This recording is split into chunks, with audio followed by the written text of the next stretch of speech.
ଶୁଣ ଆହେ ଭାଇ ଶୁଣ ଭଉଣୀ, ଜଗୁନି କୁନା ଜୀବନ କାହାଣୀ।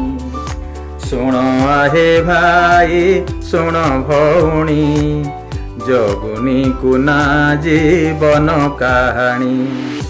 ଗରିବଟି ଜାଣ ଜଗୁନି ପିଲା, ବାପା ପରା ତାର ରିକ୍ସାବାଲା। ମାମୁଲ ଲାଗେ ନୀତି ଭାଇ, ପାଠେ ହେଳା ସିଏ କରଇ ନାହିଁ। ଈଶ୍ୱରଙ୍କ ପ୍ରତି ତାହାରି ଭକ୍ତି, ପର ସେବା କରେ ସେ ଦିନ ରାତି। ନୀତି ସ୍କୁଲ ଯାଏ ବୁଲେନି ଜମା, ଗୁରୁଙ୍କ କଥାକୁ କରେ ନା ମନା। ବାପା ମା ବୋଲ ମାନି ଚଳଇ, ଶ୍ରେଣୀରେ ପ୍ରଥମ ସଦା ହୁଅଇ।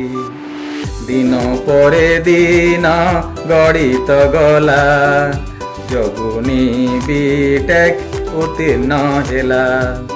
ପରୀକ୍ଷା ଦେଇ ସେ ହୋଇଲା ଯନ୍ତ୍ରୀ, ଘରେ ଖେଳିଗଲା ଖୁସି ଲହରୀ। ଇଞ୍ଜିନିୟର ବାବୁ ଡାକ ଶୁଭିଲା, ପୁନିଅ ଚାନ୍ଦ କୋଠା ଘର କଲା। ବିବାହ ହେଲା ଗୋଟେ ସୁନ୍ଦରୀ ଝିଅ, ବାପାଙ୍କର ସିଏ ସୁନାଟି ପୁଅ।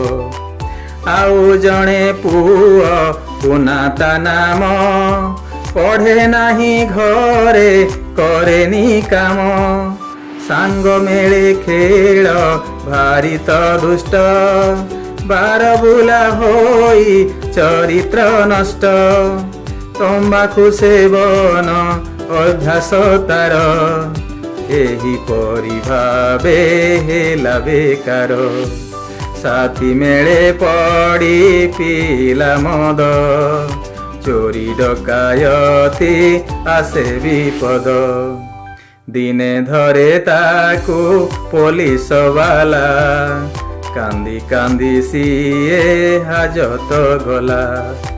ନିଜ କର୍ମ ପାଇଁ ଭାଳେ ସେ ଦିନ, ଶିକ୍ଷାର ମହତ୍ଵ କଲି ବଖାଣ।